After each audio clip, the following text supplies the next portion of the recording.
It's still morning. Good morning, everyone. I apologize. I cannot speak French. This is a deficiency that I will not be able to rectify in this life. However, I hope that if I do a good job in this life, in next life, I will be born as a higher level being, and then I'll be able to speak French. So, joke aside, I don't know what this tells us about the French education system. In school, is this normal in France that whatever the question is, all answers are correct? Because that would explain, well, that would have to make the French excel on the PISA scale, you know, when we rate the European schools and what have you. So it seems to be an easy life for me that if all answers are correct all the time. Now, in cloud computing, not all answers are correct all the time. It's a different situation somewhat. And if you allow me today, I would like to have a different look a little bit at this problem because, you know, cloud computing is not exactly new now, and if you haven't heard at least 10 presentations about cloud computing recently, you've been living on the moon, actually on the far side of the moon. It's practically impossible to avoid the cloud computing presentations because vendors like to tell you as a customer that you should be doing it, and right now would be a good time, and all your IT should be moving into cloud computing.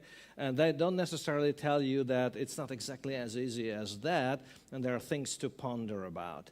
However, the claims, even though they sound exaggerated and overdone, like you won't have to spend money, and there is no risk, and those kind of arguments, at heart, these arguments are correct, actually, or soon they will be correct. There is no doubt about that. Even so, today, I would not like to do this pitch and emphasize these aspects. I would like to have a different look. And that different look goes like this. If you look at today's technology trends, it's a very interesting mixture of things. Of course, cloud computing is a big part of that, and there's a lot of talk about it. And then depending on what kind of enterprise you have or you work for and what your day job is, you might be talking about other aspects of it. Very likely, there is it is even more difficult to avoid than a cloud discussion, the mobility and the whole mobile computing aspect and the communication aspect of it. The Internet of Things is rather rare. Only a couple of companies, if you happen to work for a car company or a telecommunication company or a sensor company of some sort or energy utility company, then you probably do talk about Internet of Things. With Internet of Things, big data is directly connected because if the Internet of Things is doing one thing for us, it's going to explode the amount of data we deal with. These things in the Internet are providing data all the time at very high speed, and we better be doing something intelligent with them. So this is what big data is about. And depending on whether your company is totally open and advanced and modern and young, if you want to say that, you might or might not have to do with the integration of social media and the information that's inside of a social media for company purposes as well. The point I would like to make, though, is that these are all separately very interesting technologies, all of them, and very interesting developments. We can spend hours to talk about how exciting it is. There are exciting aspects in all of them. But my point is not this. My point is that the combinations that are possible here are even more exciting. The mobility as connected to cloud computing, the Internet of Things that cannot survive or cannot exist without the mobility and communication aspects, the social media that don't make sense if you don't make use of the big data aspects of it, or the analysis aspects of it. The access to this information doesn't make sense if there is no consumerization of IT. And these combinations are the real exciting ones these days. Today here at the conference, we are going to, and I'm going to talk about one aspect that's largely centered around cloud computing, but exactly with this pair of glasses on to see what the connections to the others are and what is changing. And I would claim, just for the argument's sake, that the combinations put us into an entirely new era of data processing and information technology. And that has to do with the fact that with these combinations, we are now able to address and attack and hopefully solve some of the challenges to mankind. These are big words, I know, but mankind very obviously does have some incredible challenges in front of us. And these come in different shapes and forms. We have the one that has to do with the sheer existence of humans on the planet. You know, our planet is now 4.5 billion years old. There is life of some form on the planet since maybe 3.5 billion years or so. Intelligent life, just a couple of hundred years. And we have about 500 more million years to live on the planet, at which point the planet will still exist, but we won't, because it's going to be a catastrophe in terms of pollution, and life will not be sustainable. The planet will exist for another 6 to 7, maybe even 9 billion years, so don't worry about that. But we have to get away from here in about 500 million years from now. Now, we either get away or transform ourselves into some other life form so that we can survive under those circumstances as well. So this might sound to be like, satirical and philosophical or what have you, but fact of life is that we treat our environment and our planet in such a way that can go on for long. 500 years is quite long for each of us, but not quite long enough for mankind. So something needs to be done there. And information technology, with combinations of the main technology trends that I was mentioning, can actually start to contribute now in a major way to do a correction, because where we are heading is not good. It's too hot where we are heading. Now, until then, we are going to face on the other problems as well, such as everything that has to do with food and population in large cities. There is not enough food for us all, but certainly not enough healthy food. We have all the problems with scandals, of all kinds of food scandals, food chain scandals, production scandals, all kinds of poisons everywhere that are really not good for our body. And information technology with some combination, in particular mobility and big data analysis, can have a contribution to that. The third area that I would like to mention explicitly is this aging of the population. I looked at it. France is very similar to Germany. We are together very similar to Italy, but it's nothing like Japan. Japan is more advanced, if you want to call that advanced, in that respect as well. The Japanese population is even more aged already and aging rapidly. And these countries and societies have the issue of how to take care of the elderly. Old models don't work anymore. We need to find out ways to make sure that there's a decent life at the end of the life as well, and we don't all end up in nursery homes where there is very bad care for all of us. For some of you, this might be far, far away. For me, it's not that far away anymore. And let me assure you that everybody will be confronted with this problem soon. The question, does this have anything to do with information technology? Well, the fact is that up to now, it did not. Up to now, it did not have to do with much, except maybe the bookkeeping and the administration that's involved with that. But I'll come to that, how it comes to it. Now, out of those combinations, there is one thing that is becoming very clear in the market in terms of supporting technologies, and that's maybe one key takeaway from this conference for you, that a particular combination of information technology with communication technology is commonly referred to now as ICT, information and communication technologies. So this convergence, if you want, that some people were talking about for the last 10 years or so, is actually happening in terms of technology, and it's happening in terms of business value. The combination of mobility with cloud computing, just to take one example, is a formidable combination, very powerful, and therefore you will be seeing in the market that ICT companies have a little edge here, have a little advantage. Fujitsu is in fact an ICT company. Now, I would admit that in Europe we don't look like one. We don't look like one, and that's because our heritage here locally is more of an IT company, depending on what parts, the different parts of Fujitsu came from. But Fujitsu in Japan undoubtedly and very clearly and undeniably is an ICT company. And we do have the technologies which we intend to bring over to the European landscape over time. Fujitsu is currently undergoing a transformation, and that transformation will make us more global, more aligned, and more similar than dissimilar in different countries and regions of the world. And that will also mean that in the European landscape, we're going to see more Japanese technologies, Japanese-originated technologies, and therefore more ICT technology. There are little signs that this might be happening. We have activities now in the United Kingdom, here in Europe, in terms of networking and transmission technologies. And even here in France, some of you have seen that we are working with the telco Orange to put the first Fujitsu mobile phone. It's a particularly easy phone to use.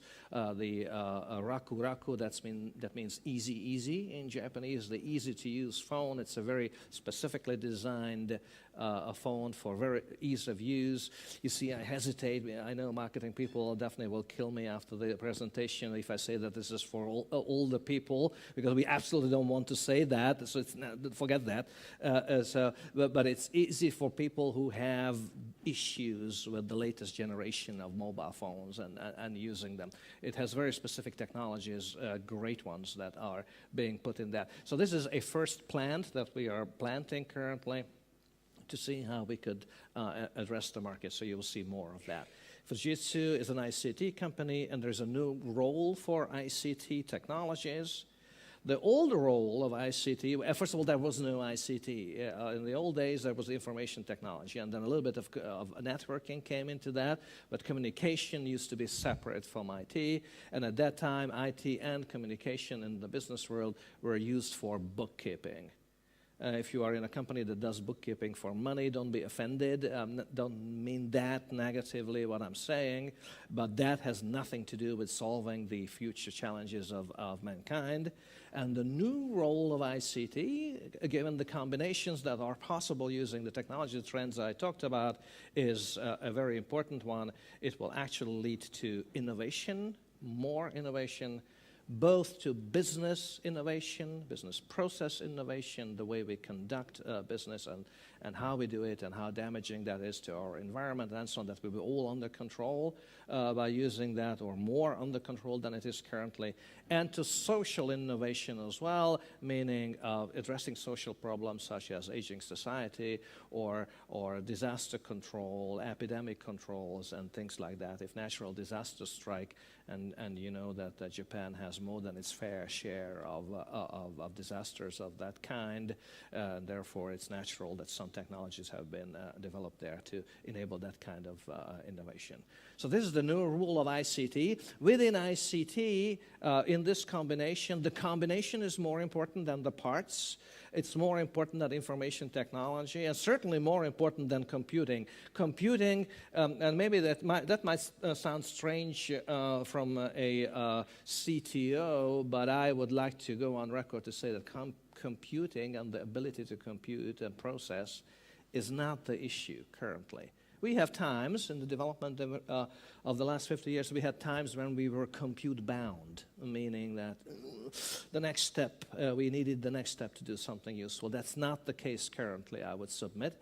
We have ample amount of compute power already installed. In fact, one could argue that the world is over-provisioned with compute capability because the large data centers have utilization rates that are actually a disgrace. It's 10-15% or something like that. So that means that we are over-provisioned already. So computing power is not the issue. We have a factor of 1,000 in 10 years, which is strange if you know about Moore's law. That would not give you the factor of 1,000. But here we are talking about the fastest computer of the world, some of which were built by Fujitsu. And that envelope is going actually faster. So that's not the issue. The combination is important, and the new role is important to solve these big problems. Because of that, Fujitsu has developed a vision, a new vision for the company. And our vision is subsumed with these words: human-centric intelligent society. That's our goal. That's our vision. This is where we concentrate on, and this is our value proposition to society and mankind and to customers as well. The business aspects and the customer aspects and the immediate benefits to you will not undergo. It's not that Fujitsu is becoming now a philosophical company and thinking and dreaming about the future of mankind and there will be no immediate benefit to whatever you do. That's not going to be the case, I can assure you. But we need a direction, we need a goal, and we need a target against which we can work. Human-centric intelligent society is that target. And what it means, you can read at the bottom of the page, it says, a world where people are free to achieve their full potential and instinctively feel secure and in control. And knowledge is important. That knowledge needs to be taken out of information, and the information, we all know where that is, it's in the data. So we need to acquire the knowledge by looking at the information which is excavated out of the available data, and this is all for sustainable growth, emphasis on sustainable, and these are the environmental aspects that I was mentioning.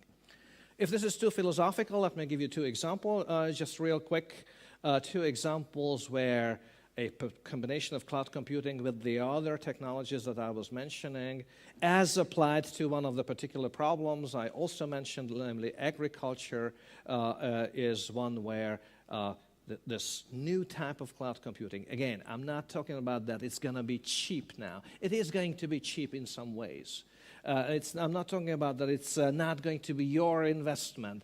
Even if it's somebody else's investment, society has only this much money, so sometimes it's not really relevant whose money is being spent. Of course, for companies, it is very well relevant whose money is being spent, but you understand what I mean. There are limits to what mankind can do, so this is not the point. The point is that if you want to set up an optimization system for an agricultural farm and want to optimize crop, and for that you need the information of all weather stations, you need historical data, you need the data of the geosatellites that are positioned in the orbit, and they do spectral analysis on the color of the crop on the earth, and they measure the chlorophyll content of the plants as they grow and blossom, and you take the historical data, what kind of fertilizers were used at what time, and was it raining that afternoon or not, and so on. If you take all that into account and do the full-fledged analysis of all these kinds of data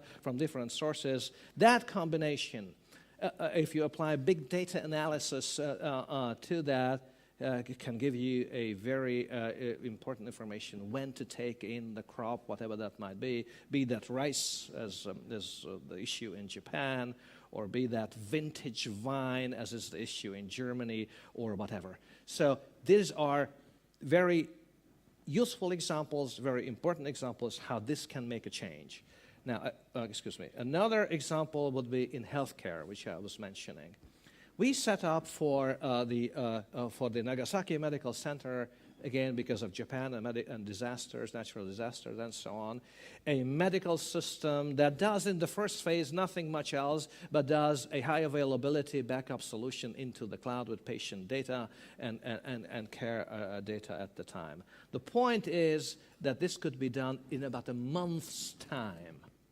In about a month's time, if you ever attempted to secure medical data that have very particular data protection schemes, and different legislation applies to them, and different, protection of personal data is an issue, and so on. You know that this is a much bigger project typically than just a month. So the learnings are, if you look at these two concrete examples, that cloud computing in combination with mobility and in combination with the maybe big data for this purpose puts us in a situation where we can react much, much faster. In other words, if you want to solve a big problem like that or attack a project like that, IT is not going to be the inhibitor. Up to now, very frequently, it used to be. It used to be. Because it starts with sizing the whole thing, determining the size of the system, what kind of data centers you're going to use, how many servers, what kind of storage, how to collect them, how to buy the bandwidth for the communication, and it goes on and on and on. And long before you can start the actual projects, you are doing an IT project, actually. So what cloud computing does in these instances is that it speeds up, it facilitates the process so much that you can actually concentrate essentially from day one on the actual projects, on the actual problem you are trying to solve, and that's not how to set up a data center for agricultural purposes. That's how to analyze the data and what to do when you have the new kind of information. So if that's the case, ladies and gentlemen, if that's the case, that cloud computing is a facilitator, is an accelerator, really, and that's my point. Today, I would like to make the point that all the rest of the stories are probably true about cloud computing as well. For today's purposes, cloud computing is a facilitator, is an accelerator, is a platform to do other things that have to do with innovation, business innovation, and social innovation. And that needs to be expedited in some ways. If that's the case, then we've got to act differently now, because we have to lose this concentration and focus on the IT that we used to have. That's going to be not so important. It's going to be more important to do these other things that are listed here, to be able to share information, analyze and combine mobile technologies, and develop new kinds of customer relationships. And for some companies, this means that they have to develop a strategy to adopt cloud, maybe as a matter of principle. Yes, there are lots of companies, in fact, now, who have developed a cloud-first strategy. That doesn't mean that everything they do is in the cloud. It just means that whenever they want to do something, they ask the question first, can we do it in the cloud? And if the answer is no, and there are reasons today why the answer should be no, if the answer is no, they do something else. But they ask the question first, can it be done in the cloud? And because of that, Fujitsu has developed this approach, our orientation of cloud as a platform accelerator facilitator that we call touching the cloud, which is essentially the idea to try to help companies of all sizes, shapes, and forms, and whatever industry they are in, to touch the cloud, to get into connection, do the first steps, try this, try that, and we move from there over time. Now, in order to do that, there are 4 things that you need, and this is something I would like to emphasize. The 4 things that are necessary, and this can change with time. For discussion purposes today, the 4 things are business applications that run in the cloud, the infrastructure that runs the cloud and the business applications. We would argue that you need devices, special devices, to consume the content that's being produced. I'll come to that. And of course, it needs to be cloud services, end-to-end services from consult, design, build, integrate, operate, and maintain, because a lot of customers, this is part of the value proposition of the cloud. You don't have to do it yourself. Part of the cloud value proposition is that the vendor is taking the problem away from you. Strictly speaking, the problem is not solved at that point. It isn't. It just doesn't belong to you anymore. But that's typically worth money. The whole business of mankind, by and large, is a business like that. You pay for somebody else doing your chores. And therefore, services are crucial. It can come in forms and shapes where the whole offering is a cloud service, or software as a service, or business process even as a service from the cloud. Or it can just be a contract in which the vendor tells you that I'm going to take care of your troubles. And it could well be that I'm running a part of that in your premise, on your premises, in your data center, but I own it, I run it, I manage it, I configure it, and you pay for a monthly use. There are lots of shades of gray, and I'm not referring to the book. And don't pretend you don't know what I'm talking about. I'm not referring to the book. There are lots of shades of gray in between, owning it, running it, doing it yourself, and just having it as a cloud service. So let's look at very quickly at these things. First, the business application piece. You see, It's very easy to get a business application out of the cloud these days. Oh, it's 5 minutes. We can sign up together now online. The issue with that most of the business applications that are available as a cloud service are new cloudified applications written for cloud purposes according to cloud requirements. So in technical terms, that means that there are multi-tenant applications written for a cloud arrangement. That's great, good stuff. The problem is that that's not even 10% of all applications available on the market today. Most of the applications today are legacy from that perspective. It means it exists already, has been written. It's actually, some of them are very good. So it's worth keeping them. But how do the independent software vendors and the people who are writing this software transfer what they have into the cloud? That's not very easy to do, actually.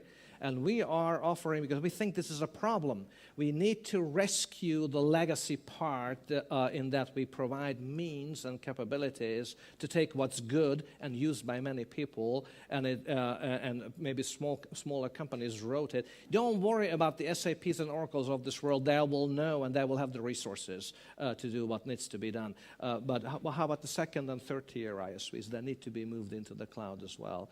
Fujitsu has a program to do that called the Cloud Store, which is a facilitation help that we provide to the ISVs who partner with us so that their application can end up in the cloud as a cloud service. That didn't change the architecture or anything like that, but it's running, it's available, and it can be charged for. So it's a great facilitation to connect to the legacy world, to rescue the legacy, rescue the legacy world.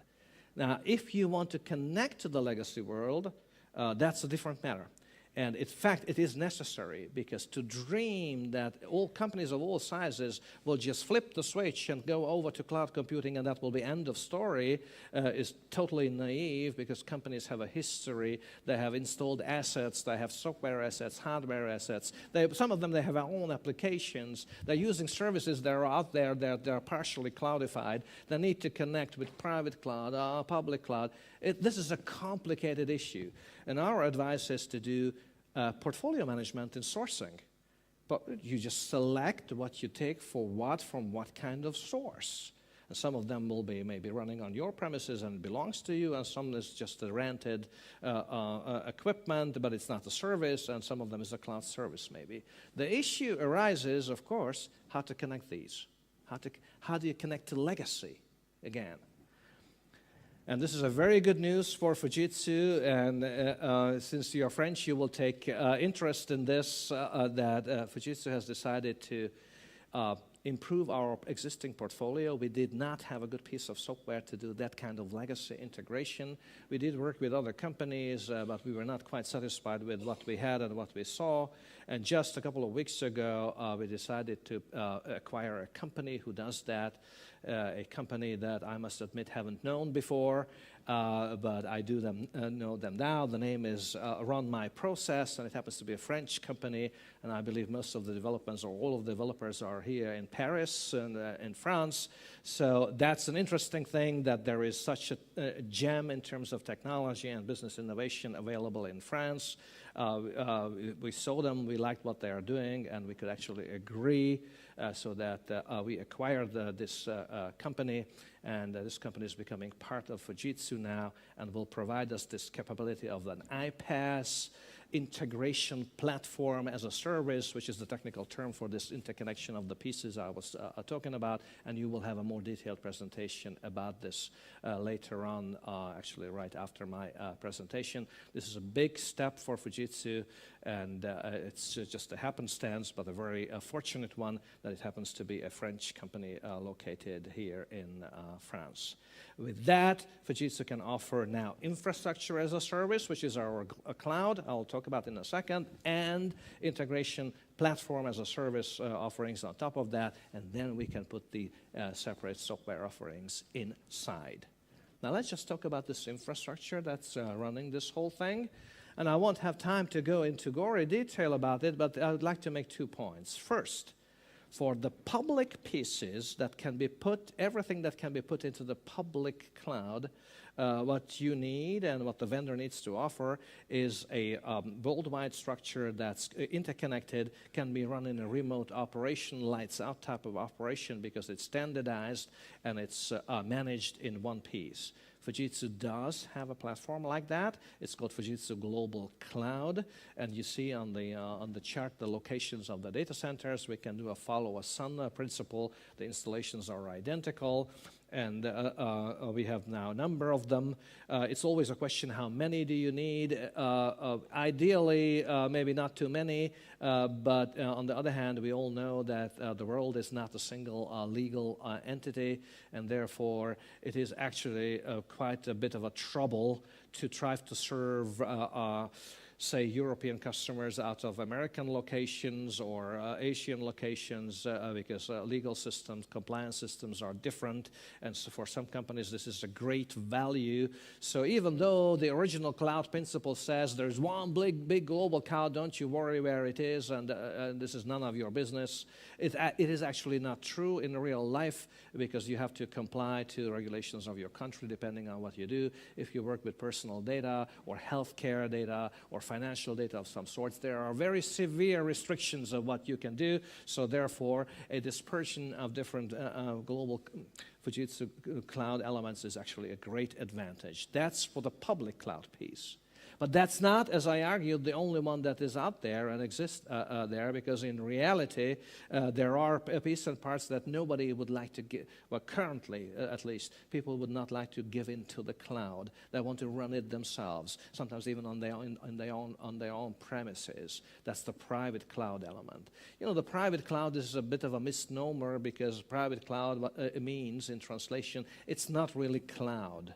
It's just similar to cloud in the sense that it uses the same technologies and the same processes and the same software, and everything is very similar. You don't share it with other companies, and sharing is a big piece of the original cloud definition, but it's certainly a reality, its existence, and many companies and enterprises have this demand of integration. And Run My Process, again, comes into play here as well, with the ability to connect private installations on-premise, with private installation off-premise, with public installation off-premise, and the combination. Not all combinations make sense, but many of them do, and these need to be connected and run as a single entity. Infrastructure is like that today. Now, to build a cloud infrastructure from the ground up, from products, virtualization layers, resource management of all kinds, and cloud service management, because there will be cloud service management. There is already cloud service management for larger companies. You know, some people, advocates of cloud computing in the beginning, were saying that if you are tired of enterprise application integration and you spent a fortune for system integrators so that they piece together the pieces for you, the middleware and the database and the software and the application, do cloud computing. Fine, that was a good argument at the time when one couldn't see that cloud computing is exactly the same. Well, no, maybe not exactly, but very close to that in the sense that cloud computing has different sources of services, different vendors, different consumption models, different delivery models, and they need to be managed too. So there is a discipline like cloud service integration, very similar in challenge and complexity as enterprise application integration. We don't do that all ourselves, even though we do have, in particular in Japan, we do have pieces for each of these.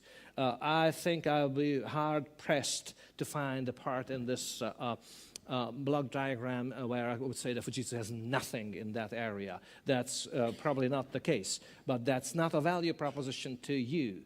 And since there are popular technologies that you already installed, or companies who are working with great success own great technologies as well, we do work. That's an important statement. Fujitsu is a partner-friendly company. We do work with partners all across the site. Now, my time is short now, but I would like to touch upon this last point. Well, actually, the one but last, and that's the access to it. So, you know, cloud computing is about making information available. First of all, creating the information out of the massive amounts of data, collecting it from all sources, and then you have this information. And the question is, what happens with it? Somebody has to consume it. Now, the results of a big data analysis, if it's provided like a 300 megabyte worth of numbers, when it's poured down onto you, I don't know whether that's any different. It's the result of an analysis. But I don't know whether that's any different than directly pouring down the bits onto your head of the original data. I don't know whether it's any different. We humans cannot consume that kind of information. So it needs to be distilled, it needs to be abstracted, it needs to be presented in a way that's understandable. That's today, by and large, graphical. We are graphical animals. We understand pictures much better than anything else, and we like to mess with them. We like to work with them and touch, and interaction is an important part of the discovery of the information in that data. That interactive working is today possible only with touch devices, which plays very well with touching the cloud and touch devices, and it's an important part of our business, what we try to do. And in a short summary, what we do is we try to provide all kinds of devices necessary depending on working style, whether you work while you sit down and do numbers, or whether you walk around, whether it's wet or dusty where you work. So we try to provide you with a range of devices that are all based on touch. Even the desktop device, some of the desktop devices can be and are based, you can see them in the exhibition area out there, based on touch. We are providing this whole spectrum of devices to be able to consume the information that comes out of cloud computing and big data type of analysis. So that's a very nice double meaning to touching the cloud.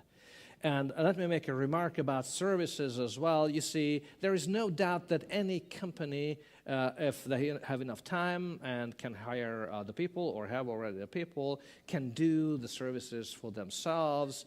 It's just gonna cost money, people, time, and the quality is questionable. The whole industrialization process of mankind is about specialization and specialist companies taking up roles and doing them very well for less money, quicker, more reliable, and with a great flexibility. Service is not any different from that. Services are like that. Some services are in design stage, some services are in delivery, and it's about the whole range and the whole process and the end-to-end nature about it. Fujitsu has been investing very heavily in different parts of the world into services. Currently, we have a service focus. That doesn't mean that we are focusing away from products. It's just we would like to strengthen in our portfolio the services element. France is actually one of those countries, I looked at the numbers, where this process has been very successful, and it's very advanced in comparison with other countries that we have here in Europe. So it's very satisfying what's happening here, and we would like to go on this journey. It will be about the balance of abilities of services, software and hardware in terms of products, and the solutions that we build out of that to solve those problems that we talked about. So in summary, I would like to say that touching the cloud means this. It means many things. You saw the devices and you saw the services that are connected to that. Our recommendation is that everybody starts, everybody touches the cloud somehow, with someone with a little project, someone with a larger projects, someone with isolated, someone with integrated. For integration, we have now Run My Process that can help us to do those kind of legacy integration parts because they are very important. Everybody's journey into the cloud is different, and Fujitsu's idea through the services capabilities that we have and through the plethora of technologies that we have to help you to find your individual way. Once you're in the cloud, you're not going to be all that different from each other, because cloud is also doing a fair amount of standardization, but the journey into the cloud must be individual, and therefore we are here to help you. Cloud is many things to many people. Today I emphasized one aspect. One key takeaway is ICT is important. The combination of information and communication is important. The combination of different technologies is important. And it is very important that we do integration with legacy worlds.